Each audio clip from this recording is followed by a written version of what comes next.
Imagine a town that thinks it knows the shapes of its nights. In 1972, an 8-year-old vanished behind a father's closed door. For decades, the file stayed on a shelf. Then, 14 years after the child was taken, someone whispered the truth into a wife's ear. A truth no one wanted to believe. Years later, new forensics and a conscience that could no longer be silenced forced a reckoning. This is the story of the Missouri 1972 cold case solved, and the arrest that shook an entire community. Before we dive deeper, take a second to subscribe to Calis-Crime Vault and smash the like button. It's much appreciated, and keep these stories coming your way. Drop your state in the comments below and let me know where you're watching from. It began like many small-town tragedies do: a missing child, a hurried search, the slow eclipse of hope. The town, nestled on the plains of Springfield, was a kind of place where neighbors borrowed tools and secrets in equal measure.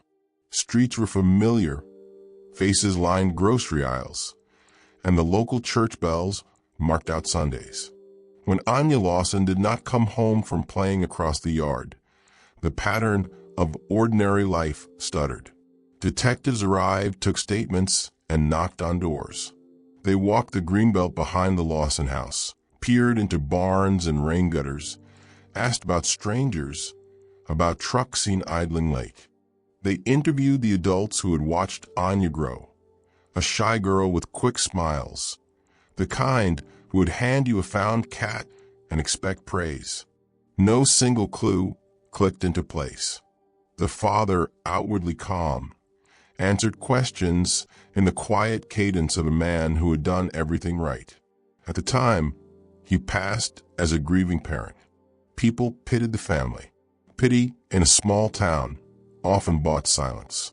The official record for 1972, the simple, clinical pages the cold case unit would later leaf through, contained the basics. Last seen at 3:10 p.m., last wearing a yellow dress. House unlocked. No forced entry. The house itself was a modest clapboard structure with a backyard that blurred into tall cornfields. The father claimed that Anya had wandered into the field to pick dandelions and never returned. Neighbors remembered the frantic search, remembered the sheriff brass quietly directing volunteers, remembered the long, intrusive days of searching that follow such a disappearance. They remembered the candlelight vigils. They remembered the way the father's eyes looked empty when crowds gathered. But something else threaded through those recollections, a sense of things half told, of explanations that fell away under scrutiny. Rumors are an imperfect currency in small towns. They can be cruel and they can be true. Over the next months, the case stalled. Leads petered. Fingerprints found on a swing set didn't match anyone in the system. Interviews produced grudging kindness more than evidence. Time, the cruelest investigator of all, began to do its work. Years stretched. The file cooled and then went cold. Anya's mother, the woman who had roamed the town with flyers and a voice choked with pleading, remarried and tried to find a place to rest. The father kept his job, kept his lawn mowed, and greeted neighbors at the hardware store. The town, exhausted by uncertainty, pushed forward. But grief is not something that files away. It sits in the corners of holiday photographs, in the empty place at a birthday table, in the way grown children carry a question with them into adulthood. The story turned in a way no one anticipated about 14 years after the disappearance, in a conversation that would later be described as reluctant and trembling. One of the father's old friends, a man who had shared more than bourbon in his youth, confessed something to the mother. He did not go to the police at first. Instead, driven by some mixture of remorse and a need to unburden, he pulled back the curtain and told her about a ritual. He said he and the child's father had belonged, briefly and embarrassingly to them both, to something that had been stitched together in smoke and bravado, a private, clandestine ritual they'd performed to bind themselves, to prove loyalty, to strengthen some perverse sense of belonging. The friend's words moved from bravado to horror when he realized what had happened. That the ritual had been threatened when Anya had discovered something she shouldn't have. He said in that hushed, trembling way that keeps truth both near and far, that the father had acted to silence the threat. The woman who had been Anya's mother held the confession like a stone. She told no one at first. The rumor mills churned and then stalled. The town is not a place of instant conviction. Years, more decades, rolled on. The father remarried. The accused man's wife kept raising their sons and daughters in the same neighborhoods where people still looked away when the loss of name was mentioned. The old friend's confession, buried and half believed by private ears, did not by itself bring justice. It was only much later, when a new generation of investigators and forensic technology collided with a conscience that could not remain quiet, that the old file rose again from its dusty shelf. Cold case units often feel like tombs of forgotten lives, stacks of manila folders, each a promise that went unkept. But over the last 20 years, advancements in forensic science, particularly DNA analysis, have turned out to be the key to opening more of those promises than many had thought possible. Evidence that was once too degraded, too small to test, or stored away for lack of resources became new ammunition. For the Lawson file, someone in the sheriff's office finally had a will to test the remaining physical evidence. A hair found under Anya's fingernail, a smudge on the back of a door, a fabric fiber tucked in a seam. None of these details make the news in their granular form, and none of them belong in the gory catalog of violence. But together, handled with scientific care, they shaped a narrative that legal minds could use. The father, who had quietly lived out a life of small rituals and outward normalcy, was now an older man. He had lived decades with a secret. He had also, the investigators discovered, done something else. He had lied repeatedly, not just to neighbors and investigators, but to his wives and children. The web of lies began to fray when one witness came forward not because of forensic evidence, but because of conscience. The ritual partner, the man who had decades earlier whispered to Anya's mother, finally spoke to the detective assigned to the reopened Lawson case. He said that at a younger age he had been afraid, ashamed, and covetous of street cred among men who defined themselves by secrecy. Years later, pain had matured into regret. When he met with detectives, he recounted, without salacious detail, the outlines of what happened the day Anya went missing. He refused to reconstruct violent specifics. He refused to satisfy curiosity with gore. Instead, he said that Anya had seen something she was not meant to see, and that the father, in a moment of brutal calculation, acted. The partner's account confirmed what the mother had been told long ago. But testimony alone rarely moves a case without corroboration. The modern twist came when the forensic analysts matched DNA recovered from the scene to the father's genetic profile, a match the lab reported with clinical certainty. DNA, when properly handled, plays the role of a quiet magistrate, one that refuses to bend to community sentiment or to the weight of charisma. For the Lawson family, it was the proof that the whispered confessions had needed. For the father who had built a life on denial, it was the end of an era of plausible excuses. The arrest reverberated. When law enforcement knocked on the elder man's door, late carefully, with the gravity such actions demand, the town's reaction split along predictable seams. Some reacted with numb disbelief. No, not him, people said into the afternoon air. Others, who had watched the family and noticed the fissures and the panicked behaviors in the years after the disappearance, felt vindication. Conversations that had been unsafe for years moved into daylight. The courtroom would become the arena where private suspicion met public accountability. Court proceedings are theater only in the most superficial sense. They are a meticulous choreography of rules and rights. In the trial that followed the arrest, prosecutors laid out a narrative stitched from modern forensics and old confessions. They explained how the evidence, when read together, pointed to one truth. The father had acted to protect a secret ritual. Anya had been a casualty of that protection.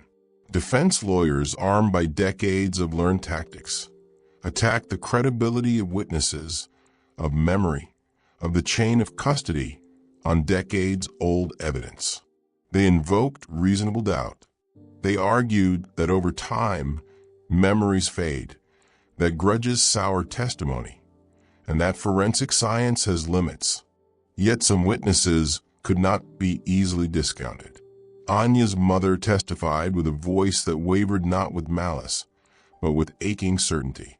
She told the jury about the girl she had raised and the life that had been quieted. She described carefully and without luridness the conversations that had lingered in her bones for years, the friend's private confession, the late-night calls, the paper evidence she had guarded in a drawer like a relic. She did not melodramatize. She spoke as one who had lived without closure. In court, the ritual partner, the man who had finally told the truth, sat square and unflinching. He testified about the ritual in the way a man addressing his own unforgivable wrong might, with fragmented apologies and clear recollection of moral failure, while avoiding lurid detail. His testimony acknowledged complicity and sought to place the act where it belonged, on the father's shoulders. Survivors and community members lined the courtroom in shifts. Some came to support the prosecution, some to support the family, some to simply witness the unmaking of a myth. Reporters filled the gallery, not for sensation, but for the gravity of a community called to account. The trial did not turn on flashy evidence so much as on the accumulation of small human currents, of a mother's consistent narrative, a contrite witness long haunted by his silence, forensic matches that no longer allowed the luxury of doubt. Throughout the proceedings, a careful empathy framed public conversations. People were not invited to gawk at the mechanics of a crime. Instead, the story that prosecutors urged the jury to see was the story of a town's failure to notice the tensions that had been in plain view, the power dynamics within circles of secrecy, the costs of turning a blind eye, the way ordinary lives can be warped by private coercions. The courtroom, in its own way, became a mirror. The jury, after deliberation, returned a verdict that reflected both the evidence and the moral weight of decades of silence. Outside the courthouse, the arrest had already done something else. It forced reckonings in the most private corners. The father's family, suddenly living under the bright microscope of public curiosity, had to reckon with long unanswered questions. Children pulled at threads of their pasts, asking themselves whether they had, in small moments, seen something and chosen not to notice. The father's wife, who had loved and defended him for years, spoke in interviews about the difficulty of loving a person who betrayed the trust. Her pain was raw, but not cutter-sharp. It carried the weary dignity of someone who had to rebuild a life on foundations that no longer held. For the neighborhood and the town, the arrest and subsequent conviction stirred reflexive denial and, for some, a bitter clarity. Some folks clung to the narrative that such darkness could not live next door. Others, ironically more honest, admitted they had seen the subtle patterns and had found ways to look away. The case became an uncomfortably public lesson about what silence can hide. One of the most powerful moments occurred months after the verdict, during a town forum held in the church basement. People lined up to speak, not to rehash the trial, but to ask how the community might do better. A teacher recalled an 8-year-old she had taught years ago who always brought snacks to classmates and whose absence had been a shadow for decades. An elderly neighbor admitted to a long, slow guilt for not pressing harder when she heard arguments. The forum was less about blame and more about a communal vow, an acknowledgement that looking away carries a cost. Documentary filmmakers thrive on such scenes because they reveal the human scaffolding behind a headline. But the Lawson story was not camera bait. It was a family's life stitched into a town's conscience. The filmmakers who approached the family were careful, asking permission before recording memories that had been guarded for years. They focused not on spectacle, but on memory, on photographs of Anya in a dress that hung in a faded frame, on the mother's hands smoothing a quilt. The visual language of such a documentary avoided lurid reenactments and instead used quiet imagery. Empty chairs, a child's shoe tied to a string, long shots of the cornfields that once defined the town's rhythms. There were also confessions that arrived outside the courtroom. The ritual partner, the man who had finally told the mother and then the detectives, gave a filmed interview, speaking slowly. He did not seek forgiveness so much as to explain his own long, trembling conscience. He said that silence had been his refuge, but that refuge had become a prison. He described the moment he finally told his mother as the most difficult thing he had done in his life. The film captured the convulsing human cost of carrying knowledge of harm, of the moral bankruptcy of silence, and the small relief of speaking the truth at last. Rumors, however, are stubborn creatures. In the aftermath, some in the community twisted facts, embellishing details to fit pre-existing narratives. That is the way gossip works. It seeks meaning and often manufactures it. The filmmakers and journalists who covered the case had to guard against amplification of damaging myths. They stayed close to court records, to the cautious language of investigators, and to the family's requests about dignity. Their editing choices emphasized context, not titillation. Legal appeals followed. That is how the system works. Defense teams in the months after conviction filed motions, arguing that the evidence had been contaminated by age, that witness memories were unreliable, that the father's rights had been infringed by prosecutorial zeal. Each legal move reopened the wound in public discourse, and each procedural hearing forced the community to re-examine the foundations of the conviction. But the forensic evidence, the corroborating testimonies, and the father's pattern of lies remained stubborn. For many, the convicting narrative held. And yet, the story refused to be contained by the courtroom.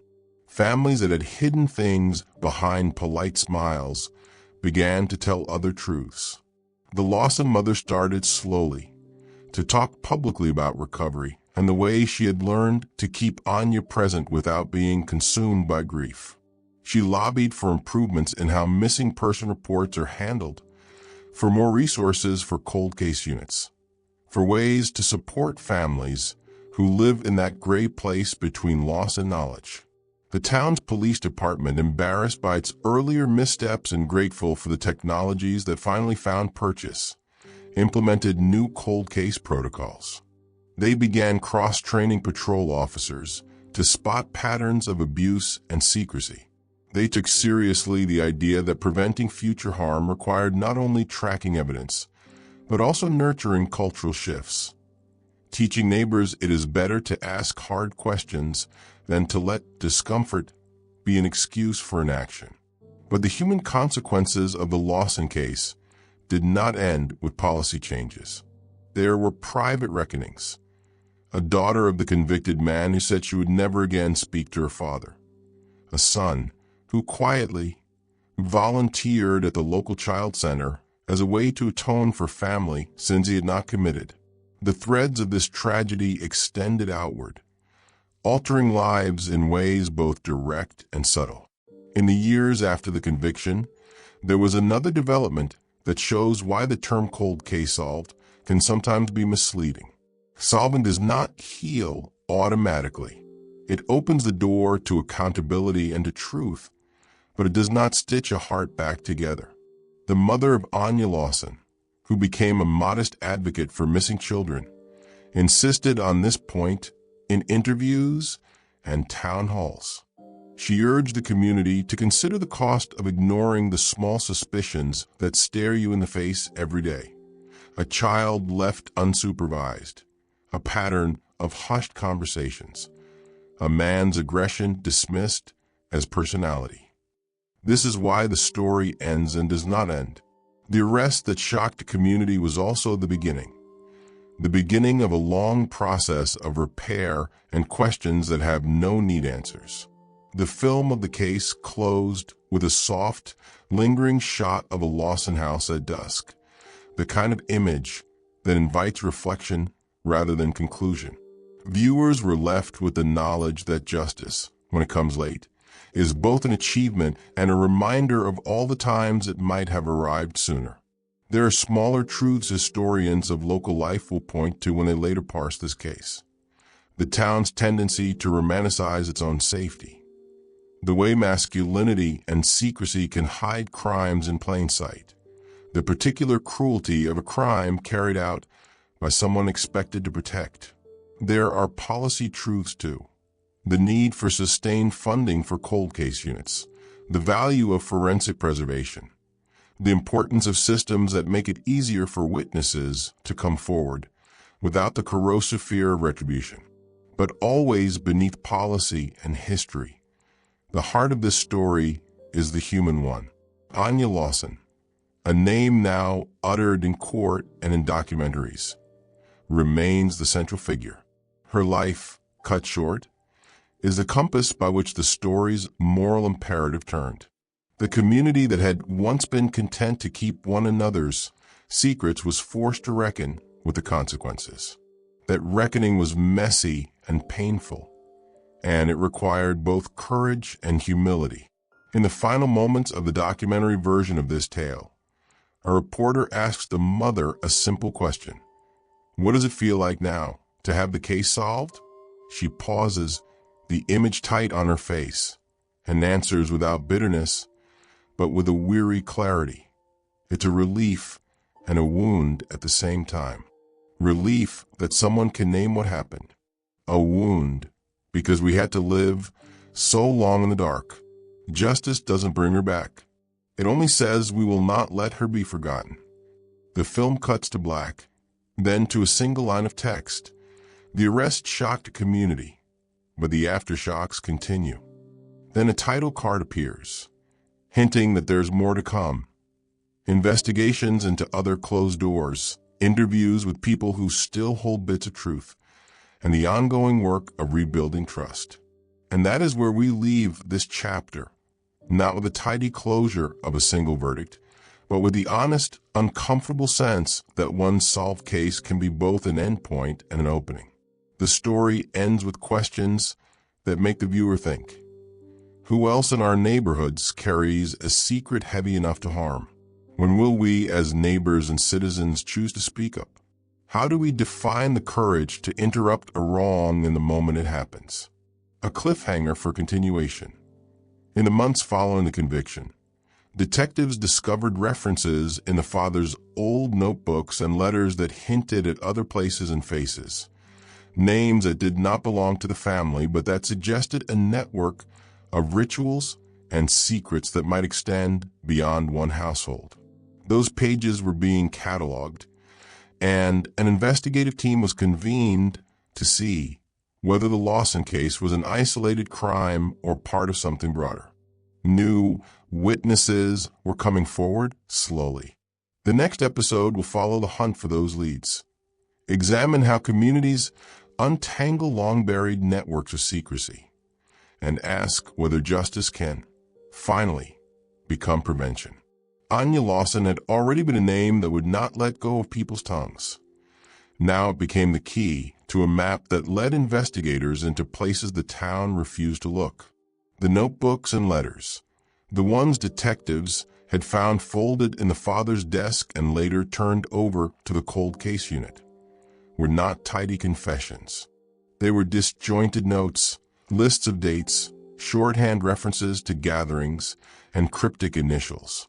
At first, the pattern looked like the private scribblings of a man who liked order. But then a name repeated in ways that no notebook should.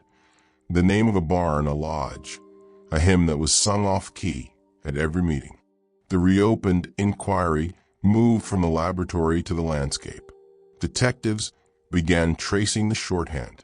Where once the town's residents had assumed certain places were simply quaint relics, an old grist mill, the battered community hall, the Mason Lodge on Main, investigators started to map those places onto the father's notes. Each match felt like a small blow to the town's sense that its landmarks were innocent. People who had always assumed buildings keep only memories of dances and potlucks learned that some memories were darker. The lead detective, whose patience and care had resurrected the Lawson file, organized the work like a surgeon approaching fragile tissue. She brought in historians who could read a notebook shorthand and archivists who could track the provenance of a brittle photograph. They asked, who attended these meetings? Where did men go late on Saturday nights? The town, which liked to believe it had few secrets, suddenly had a slow leak of them. One of the first breakthroughs came when an elderly woman remembered a small leather satchel a man had once given to her husband. The satchel had been tucked away in an attic trunk for decades. Its contents assumed mundane: a coin, an old button, a child's ribbon. But inside it, carefully wrapped in oilcloth, was a pendant the detectives recognized from a sketch in the father's notebooks. Not a ritual tool in the sensationalized sense, but a small carved token used as a sign of membership. The token itself was not proof of violence, but it was a trace, something that connected the father to others who kept the same token. With that trace, the investigation grew teeth. The detectives asked for testimony from members of local clubs and from people who had been on the margins of town rituals. At first, many of them were reluctant. They were businessmen, a retired teacher, a minister, people whose identities in the public square had been built on trust. Public testimony would damage reputations and livelihoods. Fear of scandal, so often a force that keeps small communities intact, became a wall around inconvenient truths. But walls crumble when built on sand. The ritual partner, the man who had finally told Anya's mother years earlier, testified again, this time with small corroborations that placed other men, by seat and by time, at those gatherings. He produced a folded map with marks of where he'd been driven, the names of the men who drove him, the addresses where they met. Each name was a current or former member of respectable institutions, a school board member, a deacon, a small business owner who ran a popular feed store. When the detectives cross-checked financial records, they found payments and receipts that paralleled the dates in the notebooks. Donations to the lodge, dinner payments, the purchase of lumber for community repairs. On the same nights, the notebooks recorded meetings. No single fact was explosive enough alone.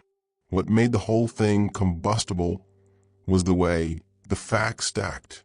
The father's lies, the partner's late confession, the token in the attic, the ledgers that showed men spending, and the photograph of a group taken at the lodge on a summer night. A photograph that, when enhanced, revealed a small figure near the edges.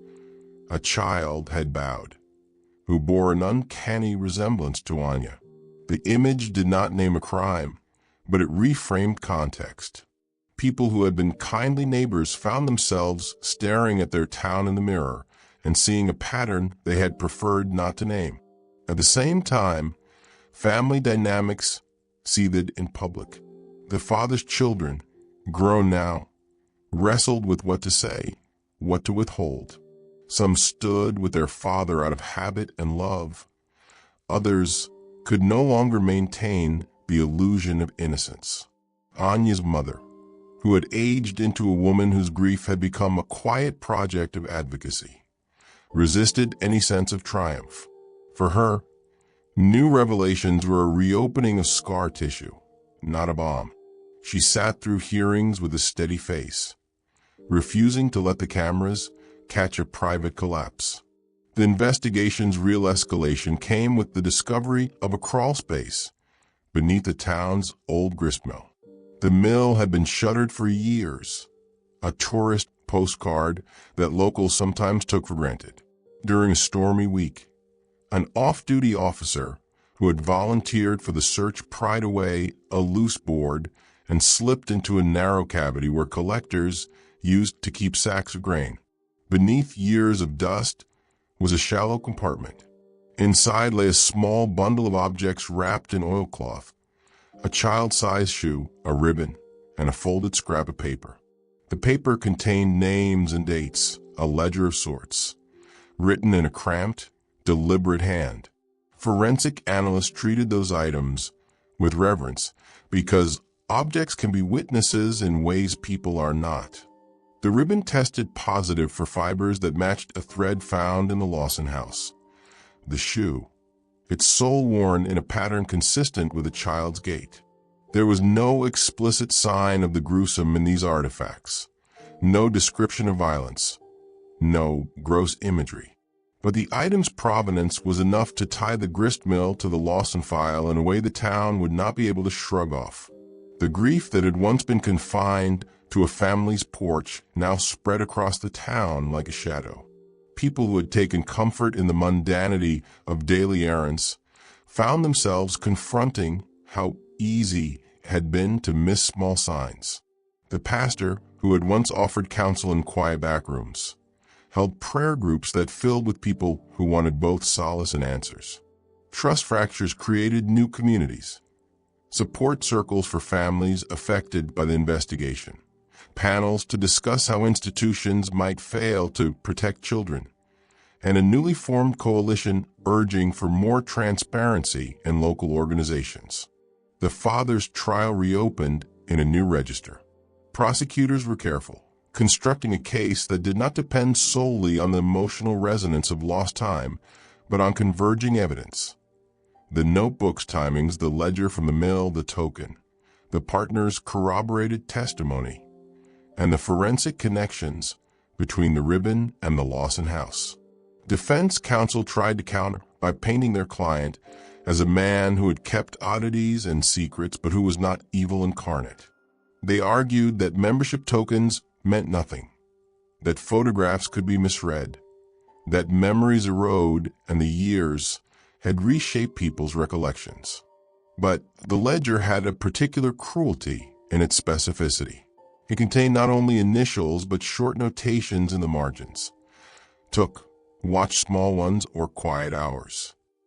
Those notes, when read aloud to the jury without sensational commentary, landed like a litany.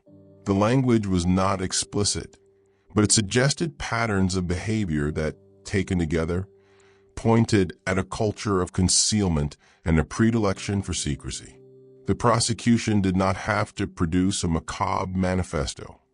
It only had to make the jury understand that secrecy had been used as protection for acts against the vulnerable. Then the ledger revealed something truly destabilizing. A column that listed names of children, not many, but enough, with dates beside them. Not every line meant a crime could be proven beyond a reasonable doubt, and the attorneys were careful to say so. But the implication was undeniable. The ledger was a record. The detectives, compelled by the new evidence, opened fresh inquiries into those names. For some families, the past reopened in ways that brought relief, a confirmation that their suspicions might have been valid. For others, it was a trauma all over again. When investigators subpoenaed the list, some town leaders balked. Those named were not all guilty. Some were blank entries, mistakes perhaps, or references to innocuous events. But enough of the names matched men who'd been at gatherings with the father, that the town could not dodge the question of institutional complicity. It was a question that would haunt every meeting, every election, every school board vote. The father's conviction did not end the investigation. It accelerated it.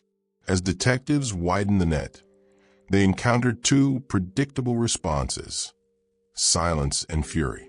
People who had something to hide clamored for denials. Those who had an allegiance to older, quieter ways found their trust in institutions challenged. The town's local paper printed the ledger's existence sanitized, and a line formed outside the editor's office as citizens demanded answers.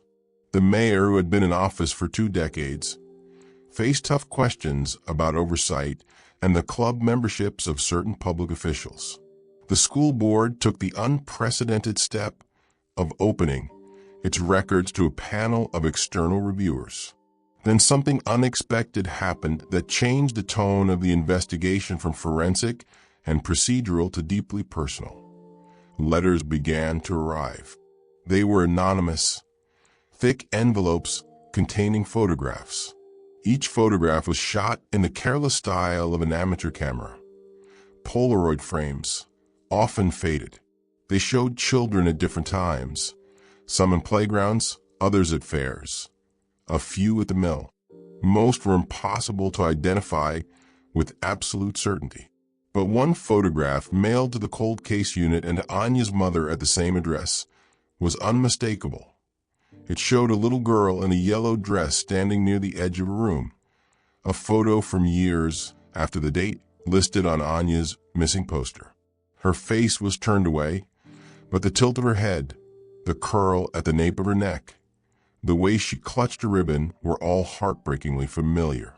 The photograph ignited every human tendency that lurks in tragedies like this: hope and dread fighting in the same breath. Some people whispered that Anya might have been alive in those later years. That possibility, even entertained in hushed tones, cut like a blade. The detectives, bound by procedure and caution, did what they always do. They tested the Polaroid's chemical composition, the paper stock, any fingerprints on the back, everything. The analysis revealed nothing that suggested the photograph was modern. But the image's provenance remained unknown. How had it been taken? Who had taken it? Why had it been mailed now decades later? It was the photograph's timing, arriving in the middle of active investigations and town-wide scrutiny, that made a weapon. Political opponents used it to sow doubt. Defenders of accused men pointed to it as evidence of conspiracy. For the family, it was an additional wound. For the detectives, it was another thread to follow. One thread led to a name scribbled on the back of a torn receipt found in the father's things, an address in a nearby town, and a name of a woman who had once worked at the mill, a woman who, records showed, had left town in the mid-1980s. Detectives tracked her down.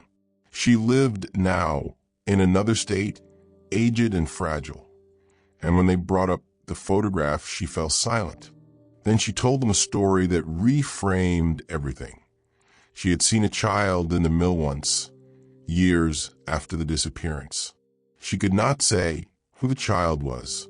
She had not told earlier because she feared disbelief and reputational ruin in a town that had turned inward.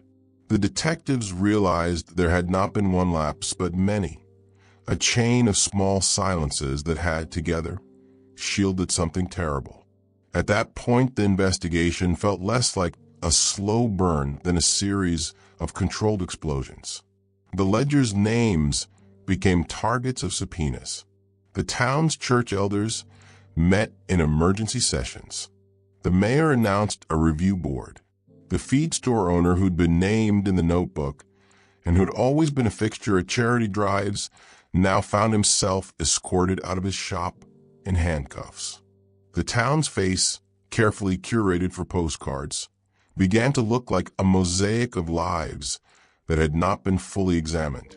Yet even as arrests were made and indictments filed, a sense of something larger and more ominous persisted. The ledger had been a private register. The father's notebooks hinted at rights and codes. But there were marks that suggested the ledger might only be a fragment of a larger archive, scattered pieces of a record-keeping system that used everyday events to mask repeating patterns. The idea that someone had kept organized records of gatherings that involved children was intolerable. It made the whole affair feel like an enterprise rather than an isolated moral collapse. Detectives searched for that archive.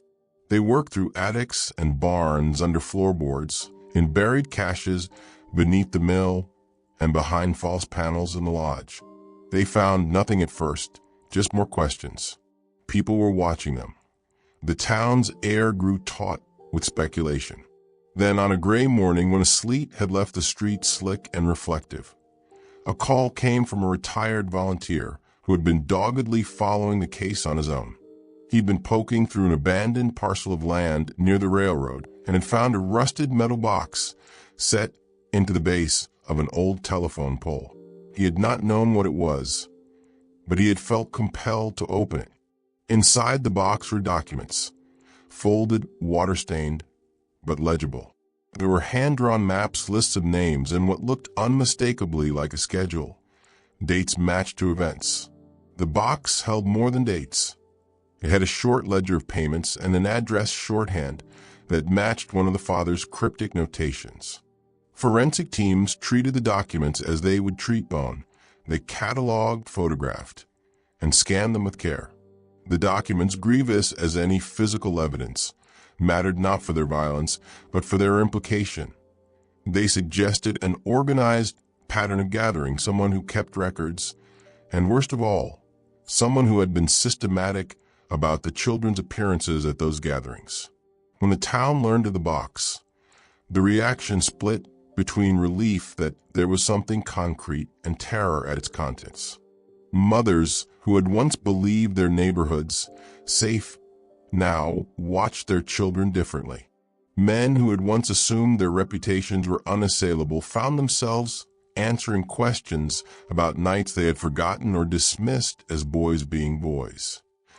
Local businesses faltered as customers hesitated.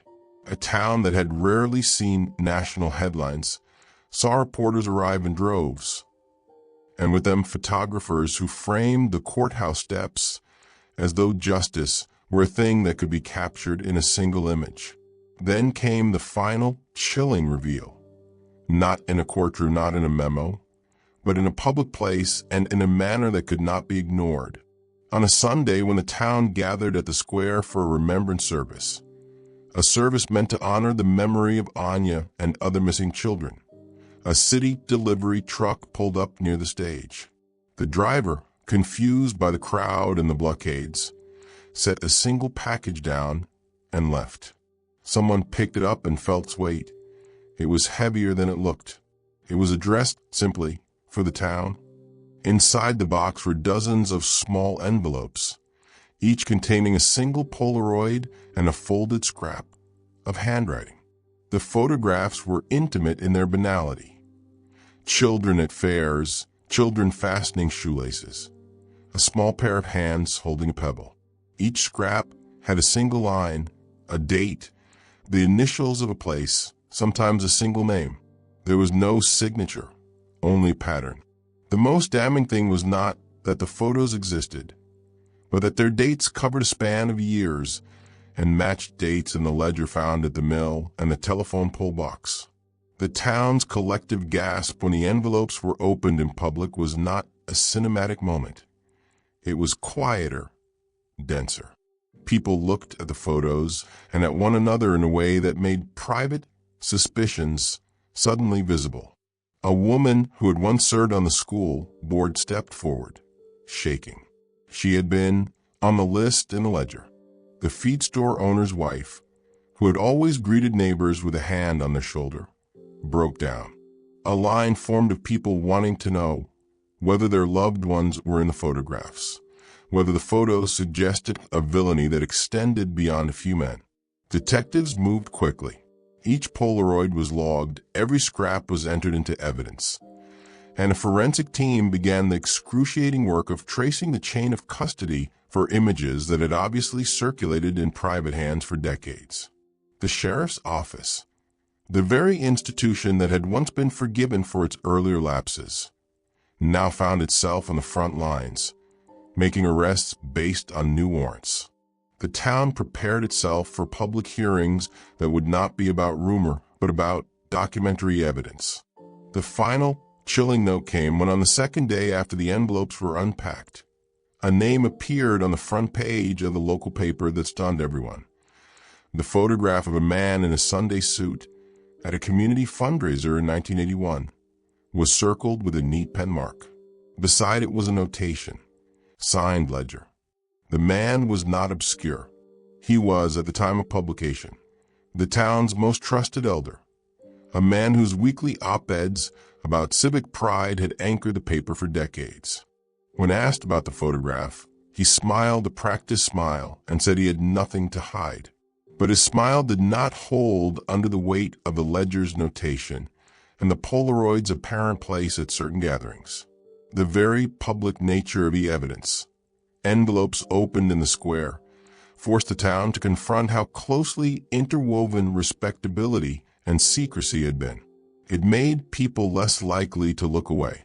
And then in the week that followed, a line of indictments went public.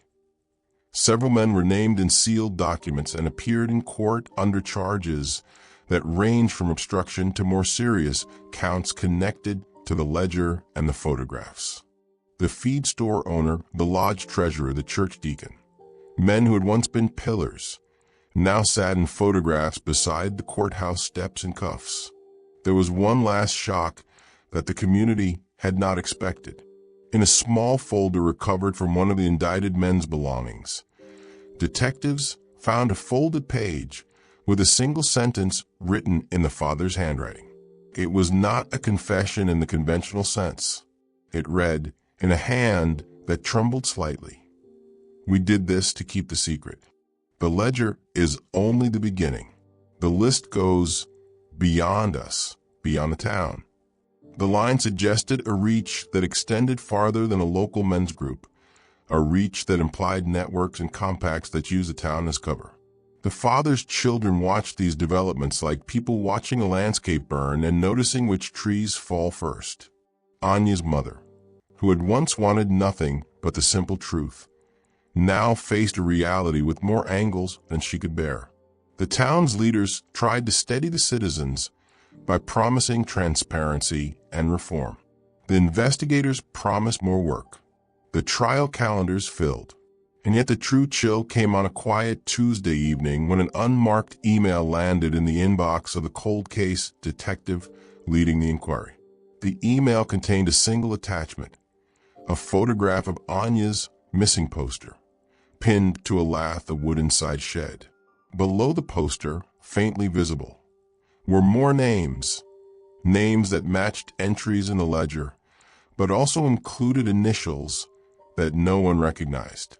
The caption that came with the photograph, typed in a neutral font, read, "You found a ledger. You found fragments. Find the rest before they find you." The town had confronted many things in the weeks since the envelopes were opened and the arrests made. They had confronted betrayal, institutional failure, regret, and the long, slow work of repairing trust. The final line in the detective's email inbox made it clear there was more to do. The ledger was not an isolated record. It was a fragment of something else. The town's sense of safety had been replaced by the knowledge that secrets can be tenacious, that records can be hidden and rediscovered like seeds beneath soil, ready to sprout when the conditions change. In the hush that followed that Tuesday night, the town sat up late in its houses, looking at one another across porches, and wondering if the network the father had been part of extended farther than anyone had imagined. Would the next envelope show up at the elementary school? Would the next photograph be mailed to a grandmother's home? The answers were unknown, but the effect was certain. The community that had once believed itself unassailable now understood that complicity could be quiet and patient, and that uncovering it would take more than a single arrest. The story closed on a scene meant to be ordinary, but that had become impossible. The mill at dusk. The same structure where the small bundle had been found now stood cordoned off with yellow tape. A single light illuminated the doorway, and a pair of boots left damp prints in the mud. The detective stood at the edge of the crowd, the weight of the town's trust on her shoulders, and thought about how long it takes for truth to move from rumor to record to reckoning. Then, from the milling crowd, a voice rose, low at first and steady. It was Anya's mother.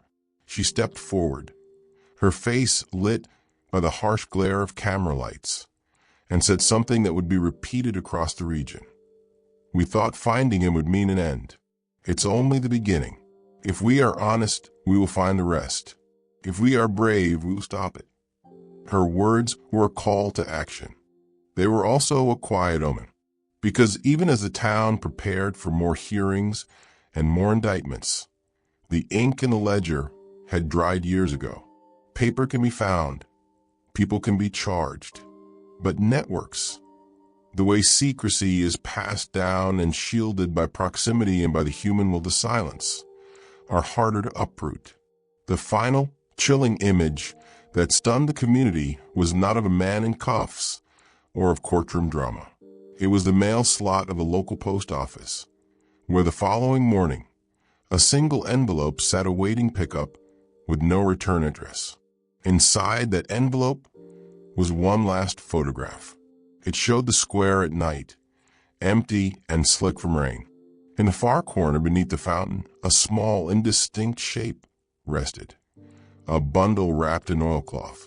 The caption handwritten beneath the picture read, simply, "We're not done." The town, which had hoped that arrest would be the punctuation mark at the end of the sentence, discovered that what they had was only the first chapter of a longer book. And in that sudden, stunned understanding, they learned the most unsettling thing of all. Some secrets do not die with a single person. They lie in wait, patient as winter, until someone at last chooses to open the door. The years after the cold case broke open were not tidy chapters with neat endings. They were long, overlapping seasons in which a town, its institutions, and its extended families learned painfully and imperfectly what it means to live with the knowledge that ordinary places can hide extraordinary harm. The arrest and the ledger and the photographs did not simply close a file. They rewrote how people looked at one another, at trust, and at the quiet routines that stitch small communities together. Families, first and foremost, were remade. The victim's immediate family found themselves caught between relief and a fresh, aching exposure. Relief came because the world at last had named a wrong and put it under the light of public record. Exposure came because decades of private mourning had to be relived in courtrooms, interviews, and panels. For the children of the accused, those who had grown up with a father who was both neighbor and monster in the eyes of the town, the aftermath was a brutal reorientation. Some severed ties entirely. Others lingered in a complicated loyalty that mixed love for a person with a recognition that the person had done irreparable harm. Cousins, aunts, and in-laws found their family gatherings reframed by whispered questions, by uncomfortable glances, and by anniversaries that no longer felt safe from public memory. A second, wider circle of families. Neighbors who had been present during the early searches, clients of the feed store, parishioners of the same church, passed through a sort of collective therapy. At first there was denial, insistence that we could never have known, or that any suggestion otherwise was an ugly betrayal. Then came anger, toward institutions that had missed warning signs, toward people who'd chosen silence, and toward the mechanics of a justice system that had taken so long. Over time, some of that anger softened into a disciplined sorrow that produced action. Volunteer groups formed to support families of missing children, Neighborhood watches were restructured to be child-focused rather than just security-focused, and local schools implemented training for staff and clear reporting channels for concerns.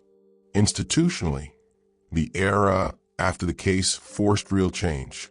The sheriff's office, chastened by earlier oversights, adopted new cold case protocols and invested in forensic preservation.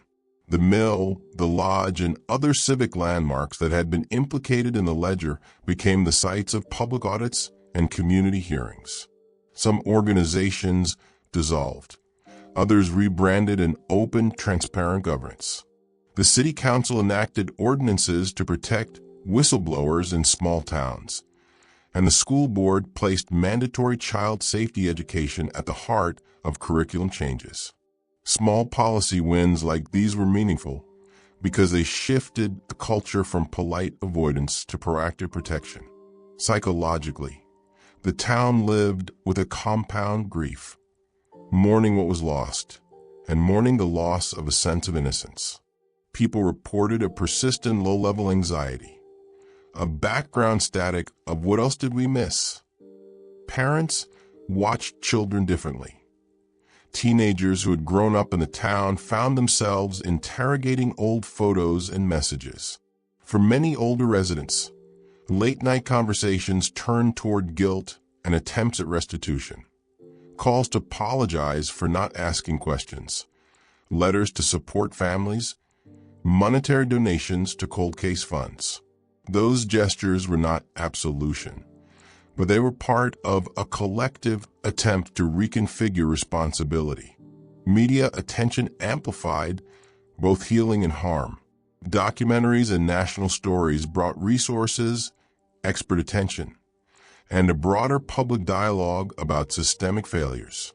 They also brought invasive curiosity, sensational retellings, and painful intrusions into private grief. Families had to learn how to set boundaries with cameras and interviewers, how to tell their stories on their own terms, and how to refuse when public exposure became exploitative.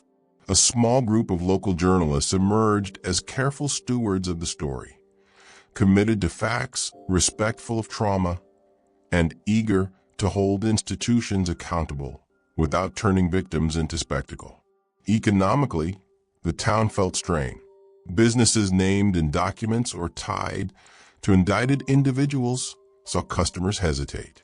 Fundraisers once taken for granted were reimagined to include safety workshops and donation drives for missing children charities. Tourism that had once celebrated the town's charm now came with a darker curiosity. But over time, part of the economic shift became an asset. Community-led transparency and a reputation for reform attracted new residents who valued civic accountability. Generational effects were perhaps the deepest and hardest to measure. Young people who had been children when the case went public matured with a keener sense of civic duty and skepticism. Some went into law enforcement, social work, or advocacy precisely because they had witnessed the consequences of silence. Others left the town, carrying with them a burden that reshaped where they wanted to build lives. Older generations committed in more tangible ways to reshaping institutions so the mistakes of the past would not be repeated. Healing, where it occurred, was messy and nonlinear. Support groups, therapy programs funded by private donations, and memorial events all played roles. A memorial garden planted on the edge of the town square became a place where families could name their grief publicly and privately. It was simple, with native grasses and a plaque that read not only a name but a promise to keep watching. Schools conducted restorative justice circles, allowing students and staff to voice fear and hope in structured settings. These efforts did not make the pain vanish. They simply created frameworks in which people could carry it differently. Perhaps the most honest part of the era's story is that closure is not a fixed destination. For many, solved meant an end to uncertainty, but it did not erase consequences. Relationships remained strained, careers had been altered, Some families dissolved.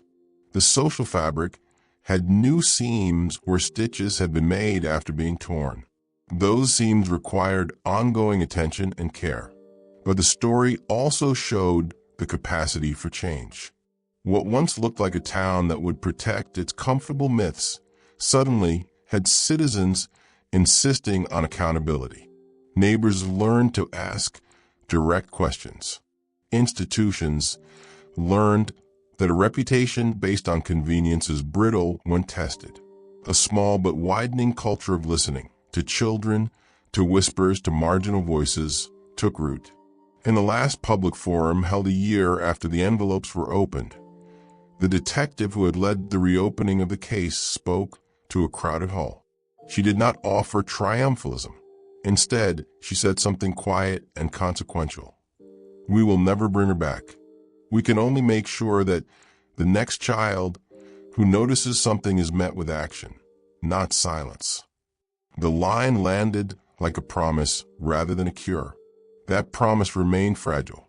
In the months that followed, the town remained vigilant. Record-keeping improved, anonymous reporting channels were established, and a regional task force helped neighboring counties audit their own cold cases.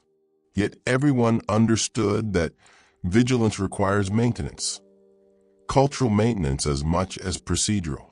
The town had learned that the simple acts of noticing, asking, and refusing to look away were the real protections. What the city and families passed through in this era was a harsh education in the limits of small-town privacy and the power of truth. They lived through the slow unspooling of a nightmare hidden inside quotidian rhythms. They learned that justice delayed still matters, that words like sorry and we didn't know are not enough without structural change, and that the work of repair is generational. In the quiet hours in the memorial garden and in the new protocols at the school, the town found ways to keep the memory of what happened from being a mere scandal. They turned it into a cautionary ledger of responsibility, a record not of shame to be buried, but of vigilance to be taught. And in that teaching, in the careful, sometimes painful work of listening and rebuilding, there was a slim, enduring hope. Before you go, make sure to hit subscribe and share, tap like, and turn on notifications so you'll never miss the next Mystery Solved Cold Case videos. We truly appreciate your support. Thanks for listening and watching.